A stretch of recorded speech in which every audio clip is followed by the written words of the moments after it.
तो यूरोपियों का आगमन चल रहा था और सबसे अंत में आए फ्रांसीसी।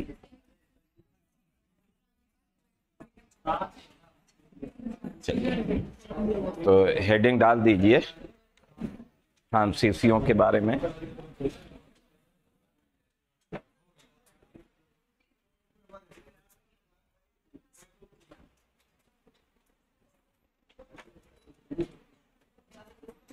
चलिए,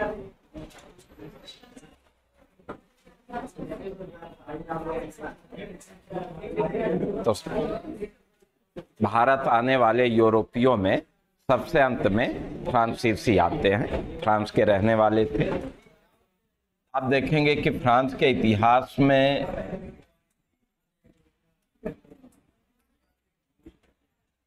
लुई 14वां का शासनकाल कई दृष्टियों से महत्वपूर्ण माना जाता है और ये फ्रांस का बहुत ही शक्तिशाली राजा हुआ, निरंकुश शासक था जो है। और इसके समय की एक महत्वपूर्ण घटना यह है कि आर्थिक क्षेत्र में फ्रांस का विकास, ठीक है।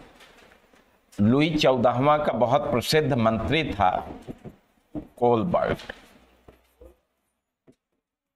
ये लुई 14 का मंत्री था और कोलबर्ट ये चाहता था कि समुद्री व्यापार के माध्यम से फ्रांस की आर्थिक प्रगति हो, ये इसका विचार था। तो कोलबर्ट जो है समुद्री व्यापार के माध्यम से फ्रांस की आर्थिक प्रगति करना चाहता था और इसी का परिणाम था, इसी सोच का परिणाम था कि कोलबर्ट ने 1664 ईस्वी में कैंपेन डेज इंडेस ओरिएंटल नामक एक व्यापारिक कंपनी की स्थापना की। तो ये कैंपेन डेस इंडेस ओरिएंटल क्या है? ये फ्रांसीसी कंपनी का नाम है। अगर ये नाम जैसे जल्दी से ना याद आए तो फ्रांसीसी ईस्ट इंडिया कंपनी, ठीक है, इसी को आप क्या बोलेंगे? फ्रांसीसी ईस्ट इंडिया कंपनी, ठीक है। लेकिन नाम फ्रांसीसी ईस्ट इंडिया कंपनी नहीं है, नाम तो ये है। तो 1664 ईस्वी में लुई 14वें के प्रसिद्ध मंत्री कोलबर्ट के प्रयासों से ये कैंपेन डेस इंडेस ओरिएंटल नामक एक व्यापारिक कंपनी की स्थापना हुई और ये एक सरकारी कंपनी थी, ठीक है। सरकार ने स्वयं बनाई, जैसे ब्रिटिश कंपनी निजी कंपनी थी, लेकिन जो फ्रांसीसी कंपनी है वो सरकारी है। सरकार स्वयं एक कंपनी का निर्माण की और फिर इस कंपनी को भारत सहित पूर्वी देशों के साथ व्यापार करने का अधिकार दिया गया।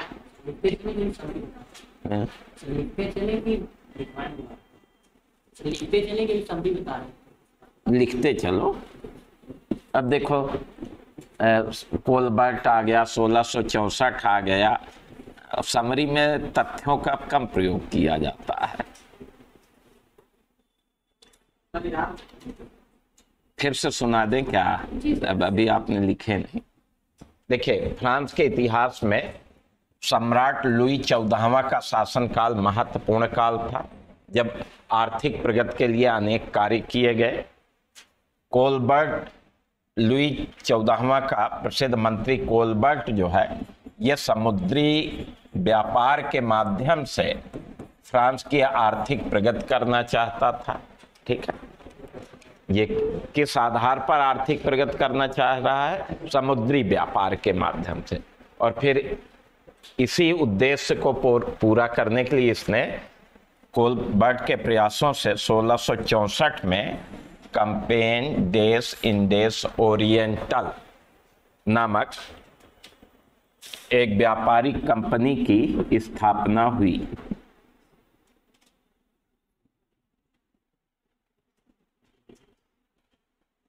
और ये एक सरकारी कंपनी थी, सरकार द्वारा निर्मित है? नहीं, अभी फ्रांस में स्थापित हो रही है। जब भारत आएगी तो बताएंगे। अभी ये फ्रांस में बन रही है। ठीक है जी, क्या कह रहे हैं? लिखवा दे। बन गई है क्या? अभी निर्माण नहीं, बन गई है। ठीक है।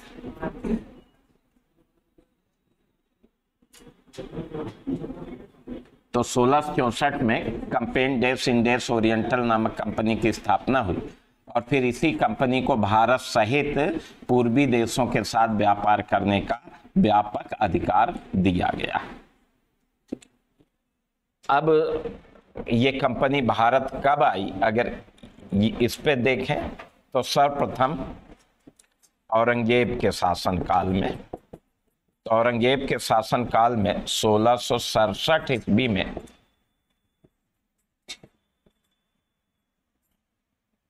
फ्रांसिस कारो के नेतृत्व में फ्रांसीसियों का पहला अभियान दल भारत में सूरत पहुंचा। तो फ्रांसीसी कंपनी भारत कब आती है? 1667। 1667 में भारत का शासक कौन था? औरंगजेब था। ठीक है।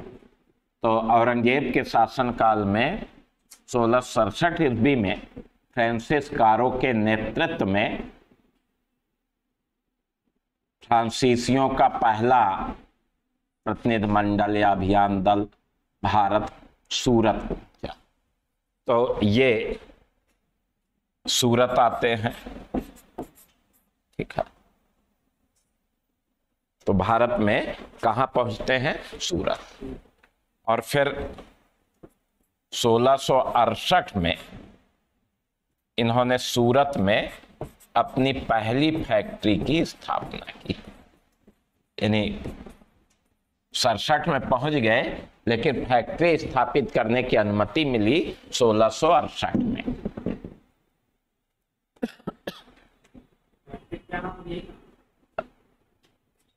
अब फैक्ट्री सूरत में है। फैक्ट्री क्या होती जानते हैं? कंपनी का नाम याद रखिए। ठीक है। तो पहली फ्रांसीसी फैक्ट्री भारत में कहाँ स्थापित होती है? सूरत में। ठीक है, 1668 में। तो इस तरह से फ्रांसीसी भी आ गए, सूरत में अपनी फैक्ट्री की स्थापना कर दी, व्यापार शुरू कर दिया। अब धीरे धीरे इनका विस्तार शुरू होता है। 1669 ईस्वी में फ्रांसीसियों ने अपनी दूसरी फैक्ट्री मछलीपट्टनम में स्थापित किया। अब पश्चिमी तट में सूरत है, तो अब ये पूर्वी तट पे भी पहुंच गए।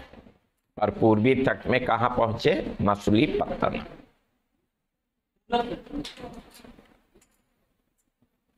पूर्वी तट पे है मछलीपट्टनम। तो 1669 ईस्वी में फ्रांसीसियों ने अपनी दूसरी फैक्ट्री मछलीपट्टनम में स्थापित किया।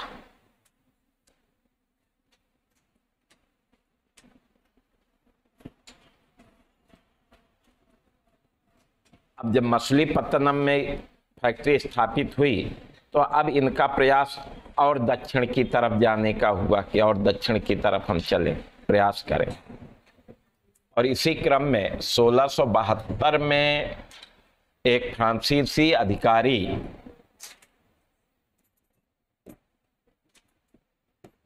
फ्रांसिस मार्टिन, ये एक फ्रांसीसी अधिकारी था। इसने वालीकोंडापुरा ये के सूबेदार शेर खां लोदी से फैक्ट्री के लिए पुर्दुचुरी गांव है, तो पुर्दुचुरी गांव में जमीन प्राप्त की। तो 1672 ईस्वी में एक फ्रांसीसी अधिकारी फ्रांसिस मार्टिन जो है, इसने वालकोंडापुरम के सूबेदार शेर खां लोदी से फैक्ट्री के लिए पुर्दचूरी गांव में जमीन प्राप्त की। ठीक, ये एक गांव में जमीन मिली इनको, पुर्दचूरी गांव में। ठीक है, और फिर यहीं पर फ्रांसीसियों ने अपनी बस्ती बसाई और यही गांव विकसित होकर पांडिचेरी बना। फ्रांसीसी नगर पांडिचेरी बसाने का श्रेय फ्रांसीसियों को है। वालिकोंडापुरम बस मद्रास से और दक्षिण में।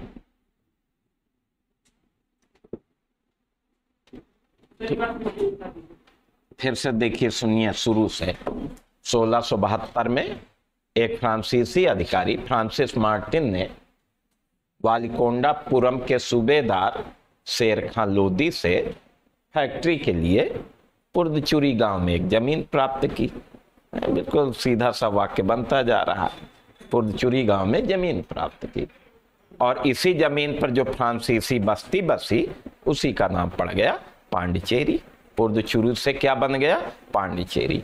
यही गांव विकसित होकर के पांडिचेरी नगर बसा। पांडिचेरी को आंख मूंदिए दिखाई पड़ जाएगा। आंख खोल के नहीं देख पाएंगे, आंख खोल के तो हम दिखाई पड़ेंगे, ये दिखाई पड़ा। और जैसे आंख मूंदेंगे भारत का नक्शा दिखाई पड़ेगा। यह कल्पना कीजिए, विचार कीजिए। और वहां जैसे मद्रास के नीचे ध्यान देंगे पांडिचेरी, तो पांडिचेरी दिखाई पड़ जाएगा।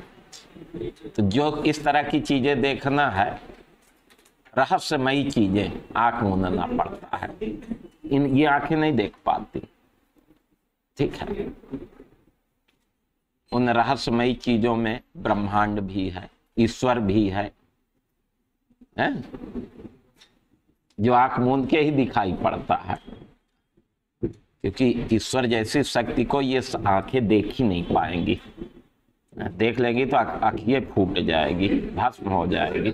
ईश्वर की ताकत इतनी ज्यादा होती है, तो उसको देखने के लिए हमें इनको मूंदना पड़ता है और दिव्य दृष्टि खोलनी पड़ती है। जब वो वाली खोलेंगे दिखाई पड़ जाते हैं। ठीक है, तो चलिए ठीक है। तो वही है कल्पना, जैसे देखते रहते हैं तो विचार बना रहता है। ठीक है, कई बार ऐसा हम लोग भी कभी कभी लेटे हैं तो किताब, आंख मूंद लिए तो किताब की लाइनों दिखाई पड़ती है कि ये किताब है, यहाँ पर ये लिखा है। क्योंकि बहुत बार किताब पढ़ते पढ़ते दिमाग में छप जाता है ना वो सारी। चलिए ठीक है। पांडिचेरी नगर बसाने का श्रेय किसे जाता है? फ्रांसीसियों को जाता है। ठीक है, अब ये दफा आगे नहीं पूछेंगे, इतना ही याद रखना है। अगर फ्रांसीसियों में भी पूछ ले कि किसको श्रेय जाता है तो फ्रांसिस मार्टिन। ठीक है, तो ये पांडिचेरी नगर, यहाँ आपको फ्रांसीसी कल्चर मिलेगा। ये दफा 1954 में फ्रांसीसी छोड़ के चले गए पांडिचेरी को, और छोड़े हुए लगभग 68 साल हो गए। लेकिन आप अभी भी, जैसा कि मैंने सुना है, वही फ्रांसीसी कल्चर। दो भाग है पांडिचेरी का। एक भाग पूरी तरह से फ्रांसीसी कल्चर वहां है और दूसरे भाग में द्रविड़ कल्चर है, दक्षिणी भारतीय संस्कृति है। तो ये गए तो कभी नहीं, मेरा एक स्टूडेंट है वहां पर। हाँ, तो वो जो देखता है, कभी आता है मिलने के लिए, तो सारी कहानी बता देता है कि सर ऐसा ऐसा। और बताने के पीछे ये है उसका कि सर आइए जल्दी से, हाँ, पांडिचेरी। समय कहाँ जाओ तो एक आध हफ्ता 10 दिन निकाल के जाओ, और जो समय मिलता है बीमारी छुट्टी ले लेती है। घूमने वाली छुट्टी वैसे गायब हो जाती है। चलिए ठीक है, तो पांडिचेरी इनकी बस्ती बस गई, एक महत्वपूर्ण केंद्र बना। ठीक है, 1673 में फ्रांसीसियों ने बंगाल के सूबेदार शाइस्ता खां से, नाम तो चिर परिचित है शाइस्ता खां आपके लिए,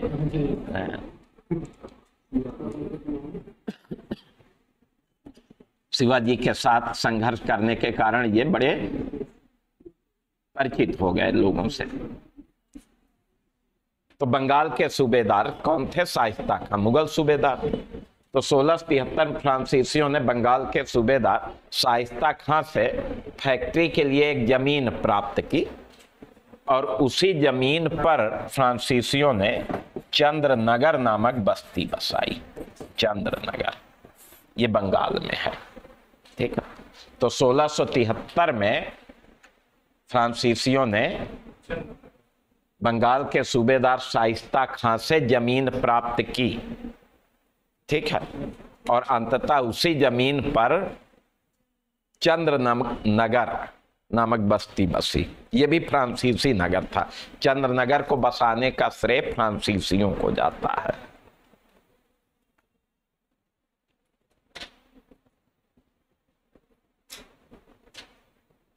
और बंगाल में ये फ्रांसीसी शक्ति का मुख्य केंद्र बना।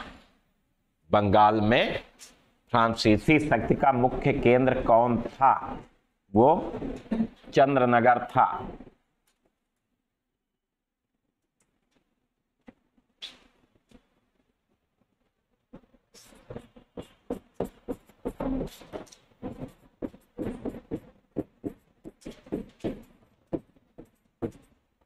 यहां पर फ्रांसीसियों ने फोर्ट ऑग्रियंस नामक किले का निर्माण कराया।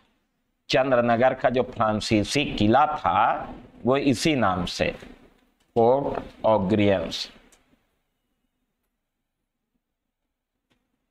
ये कहाँ स्थित था? चंद्रनगर में।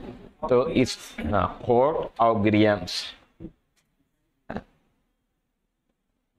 बस उतारने ही है, फिर बाद में बोलते रहिएगा संभल संभल के, 8-10 बार अभ्यास कर लीजिएगा। ऑग्रियंस, ऑग्रियंस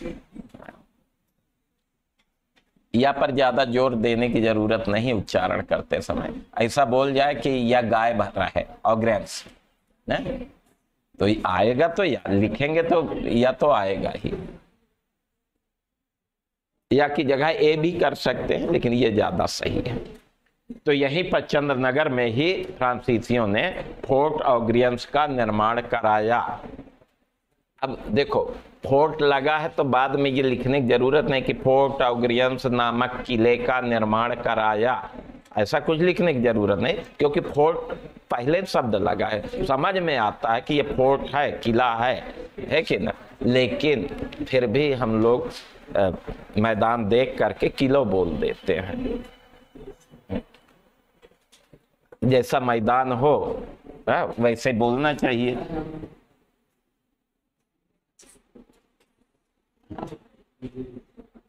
किसी मैदान में घास अच्छी रहती है, किसी मैदान में कम घास रहती है, कहीं उछालदार मैदान रहता, बाउंसर आता है, गेंद आई और उछल गई, तो उस मैदान में फिर वो वाला शॉट लगाना पड़ता है हम लोगों को।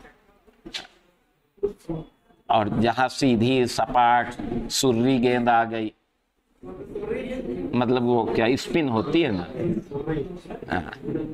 चाइना में बॉल,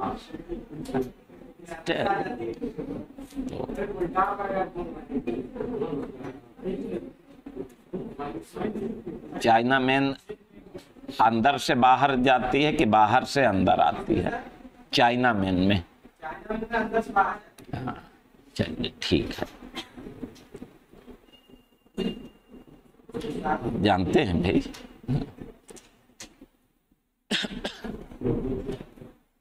स्विंग बॉल में क्या होती है? जब स्विंग होती, आउट स्विंग, इन स्विंग दुई होगी। तो चलिए, भुवनेश्वर कुमार जो है इस काम में बड़े निपुण माने जाते हैं, और Kuldeep Yadav China man ball में। चलिए ठीक, ये सब नए खिलाड़ी हैं। हम लोग जब खेलना शुरू किए थे तो उनके नाम ही आप ना सुने होंगे, ठीक है। अजित वाडेकर, ठीक है, गुंडप्पा विश्वनाथ, सैयद किरमानी, नारी कॉन्ट्रैक्टर, ठीक है, रमाकांत, मंसूर अली खां पटौदी, ये मदन लाल वगैरह बहुत बाद में आए। हाँ, ये हम बता रहे हैं आपको सन 70 के दशक की बात, सन 70 में, और तब हम बैट पकड़ चुके थे, ठीक है। गांव में रहते हुए भी बैट पकड़ लिए थे और सबको जानते भी थे। ऐसा भी नहीं था कि गांव में रह रहे थे तो जानकारी ना रहे, कौन कैसा खेलता है, सारी चीजें।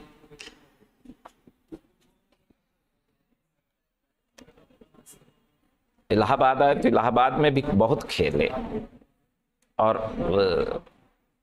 अभी करीब 2006-07 तक रावाइयस में पढ़ाते थे, तो समय निकाल करके खेलने जाते थे क्रिकेट। अब बंद, 2006-07 से बंद कर दिए, यानी लगभग 16 साल हो गए क्रिकेट खेलना बंद कर दिया, 16 साल से।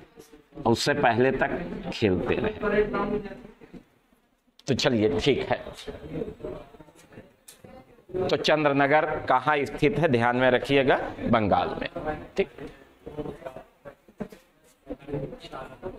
1701 ईस्वी में फ्रांसीसियों ने क्या किया, पांडिचेरी को अपना मुख्यालय बनाया। मुख्यालय बनाने में बड़ा देर लगाए, केंद्र बनाया। भारत में फ्रांसीसियों का मुख्य केंद्र पांडिचेरी बना। कब बना? 1701 में। तो 1701 में इन्होंने पांडिचेरी को अपना मुख्यालय बनाया और फ्रांसिस मार्टिन को पांडिचेरी का पहला गवर्नर नियुक्त किया गया। तो पांडिचेरी का प्रथम गवर्नर, फ्रांसीसी गवर्नर कौन था? Francis Martin. इसी के देखरेख में बसाया भी गया था और यही फिर अंत में पहला गवर्नर भी बना।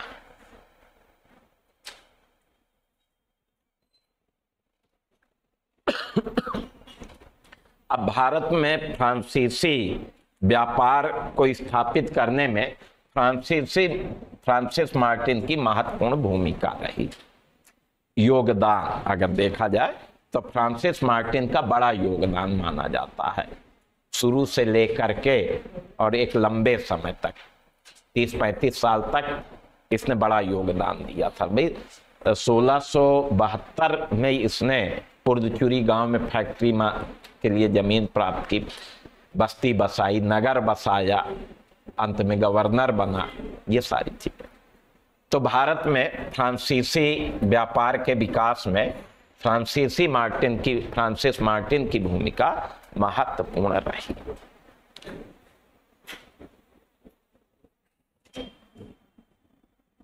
चलिए, तो 1701 में पांडिचेरी को मुख्यालय बनाया गया और फ्रांसिस मार्टिन को यहाँ का पहला गवर्नर नियुक्त किया गया और इसने फ्रांसीसी व्यापार के विकास में बड़ा योगदान दिया।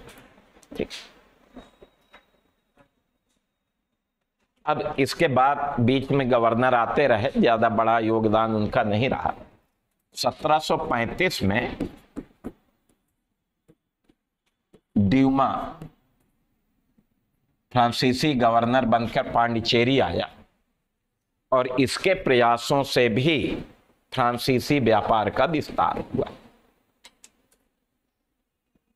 यानी अगर फ्रांसिस मार्टिन के बाद अगर देखा जाए, दूसरा गवर्नर जिसने फ्रांसीसी व्यापार को बढ़ाया वो कौन था? वो ड्यूमा था। तो 1735 में ड्यूमा जो है ये गवर्नर बन करके पांडिचेरी आया और इसके प्रयासों से भी फ्रांसीसी व्यापार का विस्तार हुआ।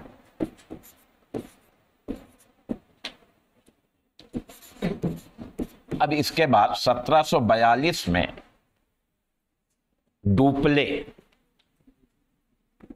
फ्रांसीसी गवर्नर बनकर पांडिचेरी आया।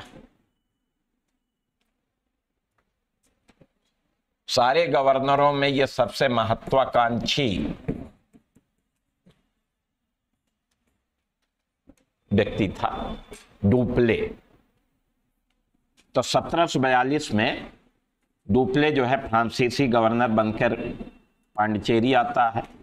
यह बहुत ही महत्वाकांक्षी था। इसका उद्देश्य भारत में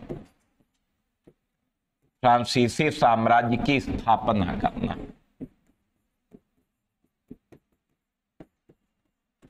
ये इतना महत्वाकांक्षी था कि इसकी इच्छा थी कि मैं भारत में एक फ्रांसीसी साम्राज्य की स्थापना करूं। तो इसका उद्देश्य या इसकी इच्छा जो भी चाहे, तो इसका उद्देश्य था भारत में फ्रांसीसी साम्राज्य की स्थापना करना।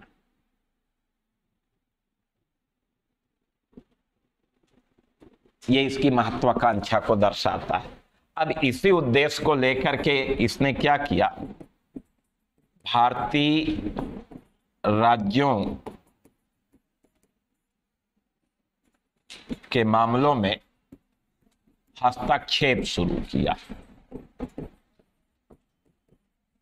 ये डुप्ले ने भारतीय राजाओं के मामलों में, भारतीय राज्यों के मामलों में क्या शुरू किया, हस्तक्षेप।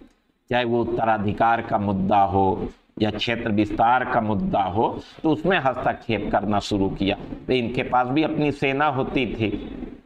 अब उत्तराधिकार का कोई झगड़ा शुरू हुआ तो एक पक्ष ले लेते थे, चलो तुमको हम गद्दी पर बैठाए, क्या फायदा दोगे। सौदा होता था, ये जागीर मिल जाएगी, इतना पैसा मिल जाएगा। इस तरह से ये काम शुरू किया। तो भारतीय राज्यों के मामलों में इसने हस्तक्षेप, आगे पढ़ेंगे जब आंग्ल फ्रांसीसी युद्ध पढ़ेंगे तो सब आएगी चर्चा। तो हस्तक्षेप करना शुरू किया। अब जब इसने हस्तक्षेप शुरू किया तो अंग्रेज भी चुप नहीं रहे। अंग्रेज भी भारतीय राज्यों के मामलों में हस्तक्षेप शुरू कर दिया। डुप्ले एक पक्ष में होता था तो अंग्रेज उसके विरोधी वाले पक्ष का साथ देने लगते थे। तो अब क्या होगा, दोनों में युद्ध हो जाएगा, अंग्रेज और फ्रांसीसियों में। तो अंग्रेज भी शांत नहीं रहे, अंग्रेज भी चुप नहीं रहे और ये भी भारतीय राजनीति में हस्तक्षेप करने लगे। और इसका परिणाम ये हुआ कि आंग्ल फ्रांसीसी युद्ध हुआ। अंग्रेजों और फ्रांसीसियों के बीच क्या शुरू हो गया, युद्ध। और ये सब युद्ध कर्नाटक क्षेत्र में हुए, इसलिए इन युद्धों को कर्नाटक का युद्ध कहा जाता है। अंग्रेज फ्रांसीसियों के बीच जो युद्ध लड़े गए, सारे युद्ध कहाँ लड़े गए, कर्नाटक क्षेत्र में। इसलिए इतिहास में वो कर्नाटक के युद्ध के नाम से जाने जाते हैं। और ये एक टॉपिक होगा, अलग स्वतंत्र टॉपिक होगा, आंग्ल फ्रांसीसी संघर्ष या कर्नाटक के युद्ध। वो इस टॉपिक के खत्म होने के बाद वही टॉपिक हम पढ़ाएंगे, ठीक है। तो इसलिए आगे यही बात रुक जा रही है, आगे का इतिहास आपको आगे पढ़ाया जाएगा एक नए टॉपिक में, आंग्ल फ्रांसीसी युद्ध, ठीक। तो इस तरह से आप देखेंगे कि फ्रांसीसी, अब चूंकि आंग्ल फ्रांसीसी युद्ध में फ्रांसीसी पराजित हो जाते हैं तो उनकी शक्ति कमजोर हो जाती है और अंततः ये बहुत सीमित क्षेत्र में पांडिचेरी और कुछ अन्य क्षेत्रों तक ही सीमित रहे। बाकी अन्य क्षेत्रों पर अंग्रेजों का अधिकार रहा और फ्रांसीसी 1954 तक भारत में रहे। पांडिचेरी वगैरह और छोटे छोटे कुछ अन्य क्षेत्र थे, ये कब छोड़े हैं, 1954 में, राजनयिक तरीके, डिप्लोमेटिक तरीके से। हाँ, का भाई राजनयिक स्तर पर बातचीत हुई, उसी बातचीत में उन्होंने, एक समय लगता है, समय के बाद इन्होंने छोड़ दिया। पुर्तगाली ऐसे नहीं छोड़े, वो तो उनको भगाया गया था, मारा गया था, भागो यहाँ से। ये लोग जो है बिल्कुल वैधानिक तरीके से भारत को छोड़ गए, ठीक। वो आगे सब पढ़ाया जाएगा, भारत छोड़ने की भी बात पढ़ाई जाएगी।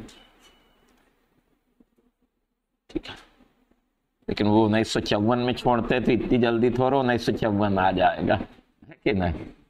1954 आने में अभी देर लगेगी। ठीक है, तो ये सबसे अंत में आने वाले फ्रांसीसी थे। तो ये यूरोपियों का अभी आपने आगमन पढ़ा, किस क्रम में आए, कहाँ उन्होंने अपनी पहली फैक्ट्री स्थापित की, कुछ अन्य क्षेत्रों के बारे में भी चर्चा की। तो ये तो प्री का आपका कार्यक्रम था, प्री के लिए ये जानना जरूरी होता है। अब इसी टॉपिक पे मेंस के लिए अगर देखें कि यूरोपियों के आगमन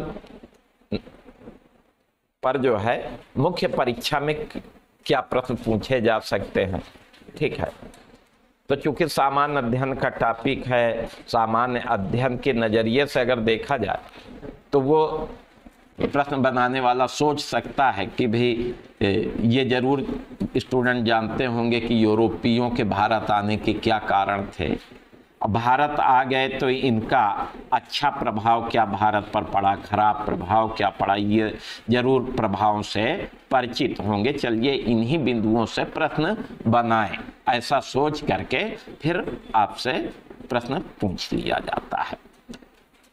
तो अब इसी टॉपिक पे जो पहला टॉपिक हमने पढ़ाया, अगर हम मुख्य परीक्षा पर देखें तो पहला प्रश्न जो बनता है वो यही है, यूरोपियों के भारत आगमन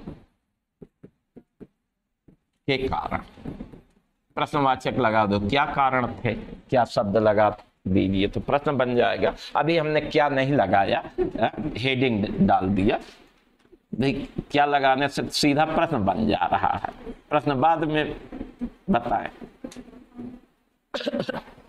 तो ये टॉपिक यूरोपियों के भारत आगमन के कारण, देखिए यूरोपी, इसको हम लिखाएंगे, अभी केवल समझा देते हैं, ठीक है, ये प्रश्न का उत्तर आपको हम लिखा देंगे, ये पहले से आप अब लिखाना है तो आराम से पॉइंट नोट भी करते जाइए, सुनते जाइए, ठीक।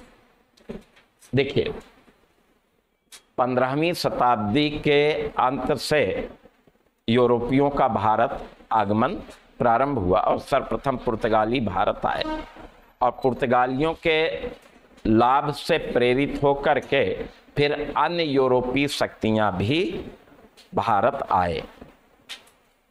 यद्यपि इनके आगमन का मूल कारण आर्थिक था, लेकिन कुछ अन्य कारण भी इसके लिए उत्तरदायी थे। इस तरह से एक भूमिका आपने लिख दी, और भूमिका ना भी लिखें तो चलता है, कोई ऐसा नहीं है अब 150 शब्द में उत्तर लिखना है, पता चला हम 25 शब्द भूमिका में निकाल दें तो ना भी निकालें, बिना भूमिका के भी सीधे उत्तर आप लिख सकते हैं। इतना अब अनिवार्य नहीं है कि भूमिका लिखें, लिख देते हैं तो थोड़ा सा उसका स्वरूप और बेहतर हो जाता है, ठीक है।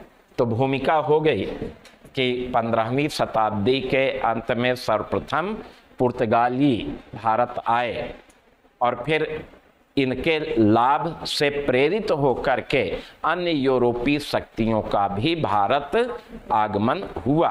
यद्यपि इनके आगमन के लिए आर्थिक कारण प्रमुख था, लेकिन अन्य कारक भी इसके लिए उत्तरदायी थे। ये भूमिका हो जाएगी, ठीक है।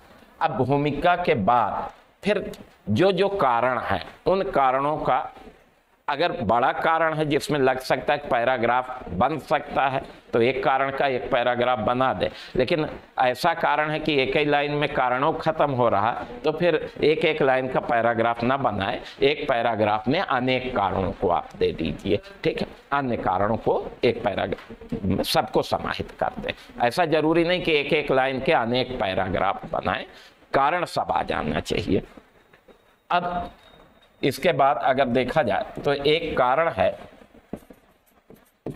यूरोप का पुनर्जागरण, ठीक है, ये बताएंगे। यूरोप का क्या बताएंगे? पुनर्जागरण, यानी यूरोपियों के आगमन का, भारत आगमन का एक कारण बना यूरोप का पुनर्जागरण।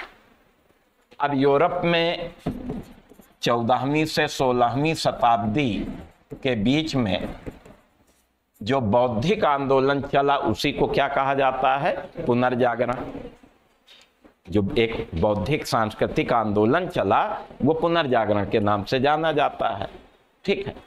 अब इस पुनर्जागरण ने यूरोप के लोगों में व्यक्तिवाद और जिज्ञासा की भावना के साथ साथ इनमें उद्यम की भावना भी भर दिया। ठीक है।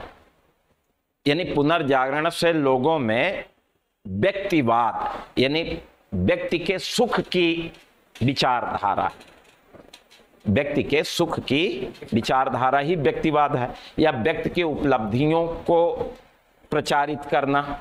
ठीक है। तो जब व्यक्तिवाद की बात आई, व्यक्तिवाद जैसी विचारधारा आई कि अगर हमने कोई काम किया तो उसका श्रेय हमें मिलेगा। ठीक है। हमने कोई उपलब्धि अर्जित की तो उसका श्रेय हम ही को मिलेगा। ये थोड़ो कि हमारे राजा को मिलेगा कि जिस काम हम करें उपलब्धि राजा को मिलती थी। अब क्या है? व्यक्तिवाद, अगर हमने कोई काम किया तो उसका श्रेय भी हम ही को जाएगा। तो जिज्ञासा, कुछ जानने, कुछ खोजने, कुछ प्राप्त करने की जिज्ञासा पैदा हुई। ये पुनर्जागरण की देन रही। ठीक है। जिज्ञासु प्रवृत्ति हो गई। उद्यम की भावना, कुछ करना, कि हमें कुछ कर दिखाना है, ऐसी सोच विकसित हुई। ठीक। ऐसी सोच भारत में हाँ जी। सर, ऐसी सोच भारत में देखो, भारत में एक तो पहली चीज मध्यकाल था, अभी बहुत ज्यादा इतना दुनिया से संपर्क नहीं हो रहा था कि विकास हो सके। ठीक है। और सोच के विकास में कुछ फैक्टर होते हैं। जैसे यूरोप में क्या था कि इटली जैसा नगर का विकास हुआ। इटली में मध्य वर्ग का उदय हुआ, बड़ा धनी वर्ग था, और मध्य वर्ग ने क्या किया कि चर्च के अंधविश्वासों का विरोध शुरू कर दिया। तो जब अंधविश्वास का विरोध शुरू हुआ तो विज्ञान की प्रगति होती है। जहां धर्म कमजोर होने लगेगा वहीं विज्ञान की प्रगति। तो वहां चर्च की आलोचना शुरू होती है, चर्च का भ्रष्टाचार, अंधविश्वास के विरुद्ध आवाज उठने लगी, तो विज्ञान की प्रगति शुरू हो गई। और जहां विज्ञान की प्रगति शुरू हो जाएगी तो वहां फिर ये सारी चीजें आने लगती है। तर्कवाद, मानवतावाद, अंतर्राष्ट्रीयतावाद, धर्मनिरपेक्षतावाद, ये सब चीजें जन्म लेने। तो वो कुछ ऐसी परिस्थितियां थी इटली की, क्योंकि वो शुरू से बड़ा धनी रहा है। और भी बहुत फैक्टर, जब हम पुनर्जागरण पढ़ाएंगे, बहुत बड़ा कारण है, तो वो सब समझाएंगे। तो फिर ये अभी क्या बहुत छोटी छोटी बातें, तो वो वहाँ उस टॉपिक में आपको हम समझाएंगे पुनर्जागरण पढ़ाते समय। भारत में वो इस परिस्थिति अभी नहीं बन पाई थी। तो यूरोप में पुनर्जागरण हुआ तो उसके चलते ये चीज। दूसरी चीज ये हुआ, यूरोप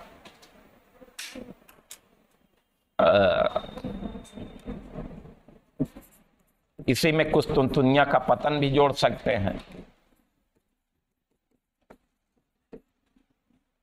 यूरोपियों के आगमन का एक कारण क्या है? कुस्तुनतुनिया का पतन। ये कुस्तुनतुनिया क्या है? ये पूर्वी रोमन साम्राज्य या बेजेंटाइन साम्राज्य की राजधानी थी, और 1453 में तुर्कों ने पूर्वी रोमन साम्राज्य को पराजित करके उनकी राजधानी कुस्तुनतुनिया पर अधिकार, तुर्कों का अधिकार हो गया पूर्वी यूरोप में। अब जो पुराना व्यापारिक मार्ग था, फारस की खाड़ी वाले मार्ग, उन पर जो है तुर्कों का अधिकार हो गया। फारस की खाड़ी वाले मार्ग पर तुर्कों का अधिकार। तुर्क लोग जो है अपने क्षेत्र से यूरोपियों को व्यापार करने पर दिक्कत पैदा करने लगे। अगर दिक्कत ना पैदा करते तो उसी मार्ग से व्यापार होता। दिक्कत हुई तो नए नए समुद्री मार्गों की खोज शुरू हो गई। तो इस कारण से भी यूरोपियों का भारत आगमन का एक बन गया कि हम नए मार्ग से भारत जाएंगे, नया मार्ग भारत के लिए खोजेंगे। और फिर पहले बार्थलोमी डेज ने 1486 में उत्तमाशांतरीप खोजा, और फिर 1498 वास्को डी गामा उत्तमाशांत द्वीप के रास्ते से भारत आ गया। सर इसके एक साउथ की मूवी बनी है, उसमें दिखाया गया कि जो उत्तमाशांत द्वीप वास्को डी गामा पहुंचा था, तो वहां से अब्दुल मलिक को जो है धमकी देकर के मतलब ये भारत आया, और फिर वहां से जो भारत के राजाओं ने जब उन्हें व्यापार से मना किया तो उन्होंने जाते टाइम जो लूटपाट की, इसलिए जो है अल्बीडा जो है फिर अल्बुका का है, फिर इसे मतलब जो है बना गया कि भारत के बारे में सब कुछ जानते थे, तो इसकी जो है लोग यहाँ के लोग के अंदर जो है गलत बन गए। अब देखो पिक्चर है थोड़ा सा 3 घंटे की बनानी पड़ती है, कितना पैसा लेते हैं। इसमें जो मतलब दिखाया गया था, हाँ वही तो, जैसे अब इसी चीज को हमने आपको बताया। उत्तमाशांत द्वीप पर जो है पुर्तगालियों ने अधिकार किया और किसने खोजा, और वास्को डी गामा उत्तमाशांत द्वीप के रास्ते से भारत आया और उस भारतीय मार्ग में एक गुजराती व्यापारी अब्दुल मनीक ने जो है उसका सहयोग किया। ये लिखा है आपके उसमें। हाँ, तो हमने क्या किया कि आपको 3 घंटा की जगह न लगे कि पिक्चर वाला 3 घंटा समय लगे, 5 मिनट में काम खत्म हो जाए, क्योंकि आपको पिक्चरें एक ही थोड़ा बनाना, आप ज्योग्राफी की पिक्चर, पॉलिटी की पिक्चर और फिर साइंस की पिक्चर, तो इसलिए हमने क्या किया कि पूरी कहानी, हम तो पिक्चर का आप सबको पता होगा, नहीं देखते हैं। हाँ, कई बार बता चुके होंगे, क्यों ना देखा, क्यों नहीं देखते, तो उसका तो नाम मत लिया करें कि भाई अब हमें तो नहीं पता ना, जो आप देखे हो वो मैं नहीं देखा हूँ, ठीक है, जो हम पढ़े वो आप नहीं पढ़े हैं, ठीक है, तो हमारा ज्ञान जो है वो किताबों से संबंधित है, पिक्चर से नहीं। थोड़े बहुत इसलिए अंतर भी हो सकते हैं, ठीक है। पिक्चर मनोरंजन के लिए बनाई जाती है, ना कि केवल ज्ञान के लिए नहीं बनाई जाती। केवल ज्ञान का होगा तो उनका पैसों ना वसूल होगा, और मुख्य उद्देश्य क्या है, धन कमाना। कितने एक सप्ताह में या 1 महीने में कितना रुपया कमाया, ये मुख्य है। तो चलिए, तो यूरोप का पुनर्जागरण के चलते, साथ में कुस्तुनतुनिया का पतन, इन सब के चलते यूरोपियों का भारत आगमन हुआ, ठीक है। दूसरा कारण यह था कि यूरोप में कुछ आम जरूरत की वस्तुओं का अभाव था, हर चीज वहां नहीं उपलब्ध थी। अब ठंड प्रदेश होने के कारण बहुत सारी चीजें पैदा ही नहीं होती थी, वो भारत में पैदा होती थी, इसलिए भी, ठीक है। तो एक कारण यूरोप में कुछ आवश्यक वस्तुओं का अभाव, तो इसके कारण भी वहां अभाव है, तो उसकी खोज के लिए ये निकलेंगे। इसके कारण उन्हें पता चला कि ये चीजें भारत में मिल सकती हैं, तो वो भारत आए। एक अन्य कारण भारत की भौगोलिक स्थिति, एक महत्वपूर्ण कारण। यूरोपियों के आगमन का एक महत्वपूर्ण कारण क्या था, भारत की भौगोलिक स्थिति। फिर आंख मूंदे और भारत दिखाई पड़ जाए, ये तो खूब दिखाई पड़ता है। भाई अपना देश है, अपना देश अपने मस्तिष्क में नहीं दिखाई पड़ेगा तो क्या दिखाई पड़ेगा, ठीक है। भारत माता की आकृति दिखाई पड़े, चित्र दिखाई पड़े,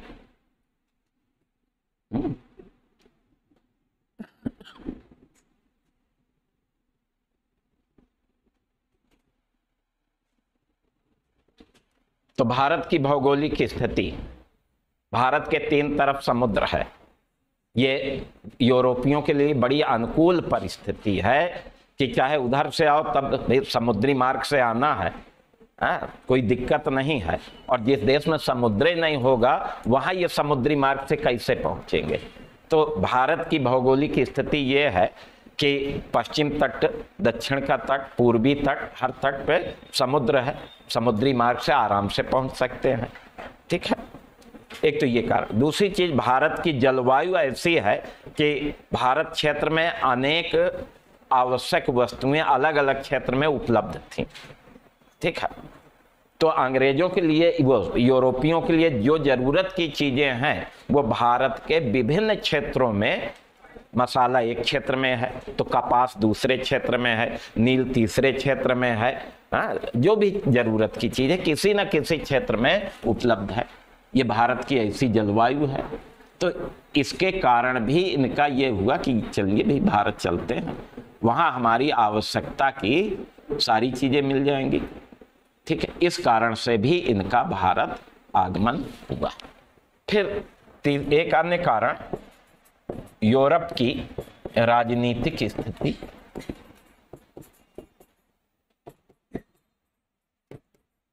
अब 15वीं 16वीं शताब्दी का यूरोप देखिए तो छोटे छोटे राज्यों में बटा हुआ यूरोप, आपस में ये लड़ते झगड़ते रहते थे।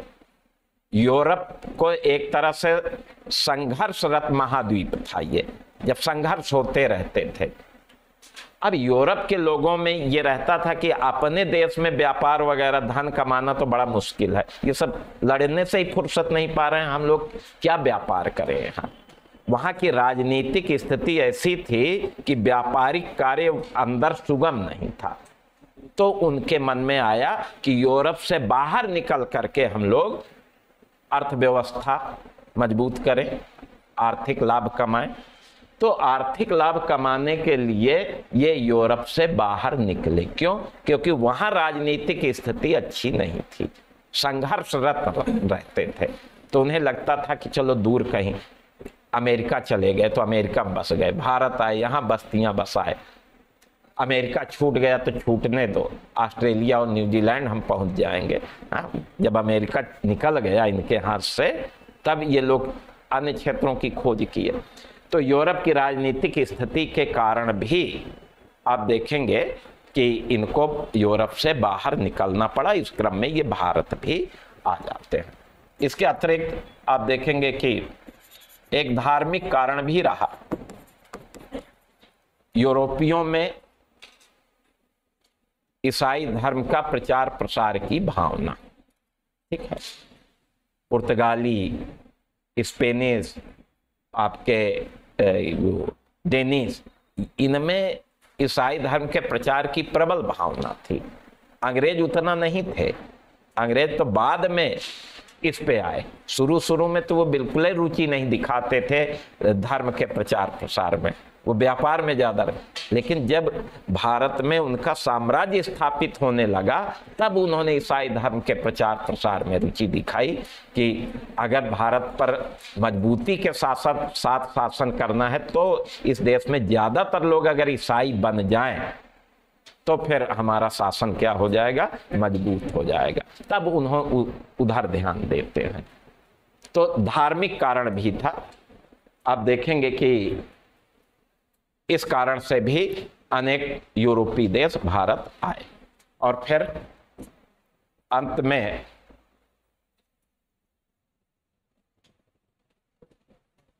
चूंकि पुर्तगाली सबसे पहले भारत आए और वास्को डी गामा जब यहां से सामान लेकर के पुर्तगाल गया तो 60 गुना लाभ मिला। अब वो प्रेरणा का काम करेगा। तो यूरोपियों के भारत आगमन का एक कारण क्या बना? एक कारण बना पुर्तगालियों को प्राप्त अत्यधिक लाभ। तो पुर्तगालियों को मिला अत्यधिक लाभ जो है अन्य यूरोपियों के लिए प्रेरणा का काम बना। उसे देख करके अन्य यूरोपीय देश आए, ठीक है।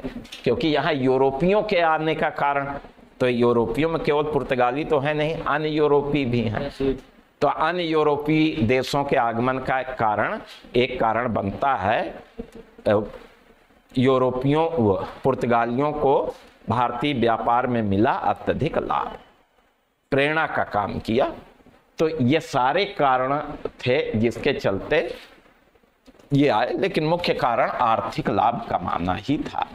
लेकिन कुछ अन्य कारण, धार्मिक कारण भी जोड़ सकते हैं, राजनीतिक परिस्थितियां भी जोड़ सकते हैं, भारत की भौगोलिक स्थिति को भी जोड़ सकते हैं, अन्य कारण को भी जोड़ सकते हैं, ठीक। तो इस तरह से इस प्रश्न का उत्तर इस तरह से देना है। लगभग 150 शब्दों में ऐसे प्रश्न के उत्तर लिखने के लिए आते हैं। भूमिका हमने यही बताया था कि 15वीं शताब्दी के अंत में सर्वप्रथम